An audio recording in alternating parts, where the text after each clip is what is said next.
अंधविश्वास की बेड़ियां। अरे पता नहीं कौन सी घड़ी थी जब मैं इस मनुष्य को अपने बेटे की दुल्हन बनाकर लाई थी।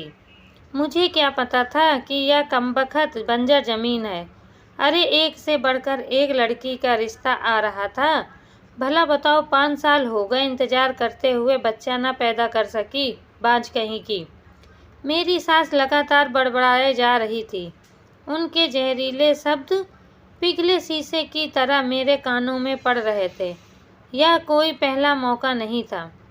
उन्होंने तो शादी के दूसरे साल से ही ऐसे तानों से मेरी नाक में दम कर दिया था। सावन उनके इकलौते बेटे और मेरे पति थे। मेरे ससुर बहुत पहले गुजर गए थे। घर में पति और सास के अलावा कोई ना था। मेरी सास को पोते की बहुत ख्वाहिश थी।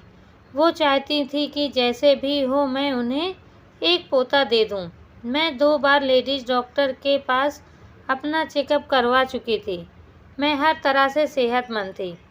समझा बुझाकर मैं सावन को भी डॉक्टर के पास ले गई थी। उनकी रिपोर्ट भी बिल्कुल ठीक थी। डॉक्टर ने हम दोनों को समझाया भी था। आजकल ऐसे केस आम हैं। आप लोग बिल्कुल ना घबराएं। कुदरत जल्द ही आप पर मेहरबान होगी।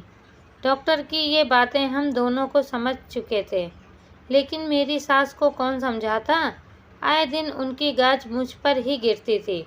उनकी नज़रों में मैं ही मुजरिम थी, और अब तो ये खुलेआम कहने लगी थी कि वे जल्द ही सावन से मेरा तलाक करवा कर उसके लिए दूसरी बीवी लाएंगी, ताकि उनके खानदान का वंश बढ़े।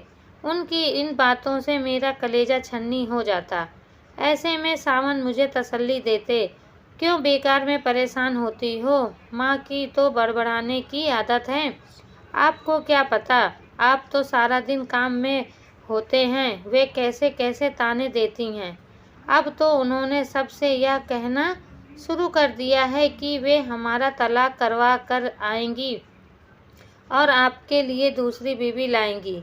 तुम चिंता ना करो, मैं ना तो तुम्हें तलाक दूंगा और ना ही दूसरी शादी करूंगा, क्योंकि मैं जानता हूँ कि तुम में कोई कमी नहीं है। बस कुदरत हम पर मेहरबान नहीं हो है। एक दिन हमारे गांव में एक बाबा आया। उसके बारे में मशहूर था कि वे बेऔलाद औरतों को एक भभूति देता है, जिसे दूध में मिलाकर पीने से उन्हें औलाद हो जाती है। मुझे ऐसी बातों पर बिल्कुल यकीन नहीं था, लेकिन मेरी सास ऐसी बातों पर आंख कान बंद करके यकीन करती थी।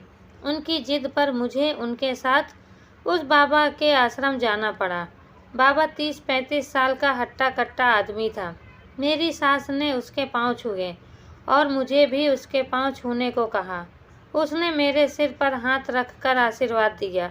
आशीर्वाद के बहाने उसने मेरे सिर पर जिस तरह से हाथ फेरा, मुझे समझते देर ना लगी कि ढोंगी होने के साथ साथ वह हवस का पुजारी भी है। उसने मेरी सास से आने का कारण पूछा। सास ने अपनी समस्या का जिक्र कुछ इस अंदाज में किया कि ढोंगी बाबा मुझे खा जाने वाली निगाहों से घूरने लगा। उसने मेरी आंखें देखी, फिर किसी नतीजे पर पहुंचते हुए बोला, तुम्हारी बहू पर एक चुड़ैल का साया है, जिसकी वजह से इसे औलाद नहीं हो रही है। अगर वह चुड़ैल इसका पीछा छोड़ दे तो कुछ ही दिनों में यह गर्भ धारण कर लेगी, लेकिन इसके लिए आपको काली माँ को खुश करना पड़ेगा। काली माँ कैसे खुश होंगी? मेरी सास ने उत्सुकता से पूछा। तुम्हें काली माँ की एक पूजा करनी होगी। इस पूजा के बाद हम तुम्हारी बहू को एक भभूति देंगे। इसे भभूति अमावस्या की रात में 12 बजे के बाद हमारे आश्रम में अकेले आकर अपने साथ लाए दूध में मिलाकर हमारे सामने पीनी होगी। उसके बाद इससे चुड़ैल का साया हमेशा हमेशा के लिए दूर हो जाएगा। बाबा जी, इस पूजा में कितना खर्चा आएगा? ज़्यादा नहीं, 7 से 8 हज़ार रुपये।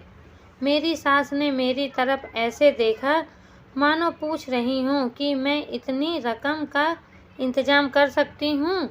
मैंने नज़रें फेर लीं और ढोंगी बाबा से पूछा, बाबा इस बात की क्या गारंटी है कि आपकी भभूत से मुझे औलाद हो ही जाएगी। ढोंगी बाबा के चेहरे पर फौरन नाखुशी के भाव आए। वह नाराजगी से बोला, बच्ची, हम कोई दुकानदार नहीं हैं जो अपने माल की गारंटी देता है। हम बहुत पहुँचे हुए बाबा हैं। तुम्हें अगर औलाद चाहिए तो जैसा हम कह रहे हैं वैसा करो, वरना यहाँ से जा सकती हो। ढोंगी बाबा के रौद्र रूप धारण करने पर मेरी सास सहम गई। फिर मुझे खा जाने वाली निगाहों से देखते हुए चापलूसी के लहजे में बाबा से बोली, बाबा जी, यह नादान है, इसे आप की महिमा के बारे में कुछ नहीं पता है। आप यह बताइए कि पूजा कब करनी होगी। जिस रोज अमावस्या होगी उस रोज शाम के 7 बजे हम काली माँ की पूजा करेंगे। लेकिन तुम्हें एक बात का वादा करना होगा। वाह क्या बाबा जी, तुम्हें इस बात की खबर किसी को भी नहीं होने देनी है, यहाँ तक कि अपने बेटे को भी। अगर किसी को भी इस बात की भनक लग गई तो समझो उसने अपनी बात अधूरी छोड़ दी। मेरी सास ने ढोंगी बाबा को फौरन यकीन दिलाया कि वे किसी को इस बात का पता नहीं चलने देंगी। उसके बाद हम घर आ गए। 3 दिन बाद अमावस्या थी। मेरी सास ने किसी तरह पैसों का इंतजाम किया और फिर पूजा का इंतजाम में लग गई। इस पूजा में मुझे शामिल नहीं किया गया। मुझे बस रात को उस ढोंगी बाबा के पास 1 लोटे में दूध लेकर जाना था। मैं ढोंगी बाबा की मनसा अच्छी तरह से जान चुकी थी। इसीलिए आधी रात होने पर मैंने अपने कपड़ों में एक चाकू छिपाया और ढोंगी के आश्रम में पहुंच गई। ढोंगी बाबा ने मुझे नशे में झूमता दिखाई दिया। उसके मुंह से शराब की बू आ रही थी। तभी उसने मुझे वहीं बनी एक कुटिया में जाने को कहा। मैंने कुटिया में जाने से फौरन मना कर दिया। इस पर उसकी भौहें तन गई। वह धमकी देने वाले अंदाज में बोला, तुम्हें औलाद चाहिए या नहीं? अपनी इज्जत का सौदा करके मिलने वाली औलाद से मैं बेऔलाद रहना ज़्यादा पसंद करूँगी। मैं तेज आवाज़ में बोली,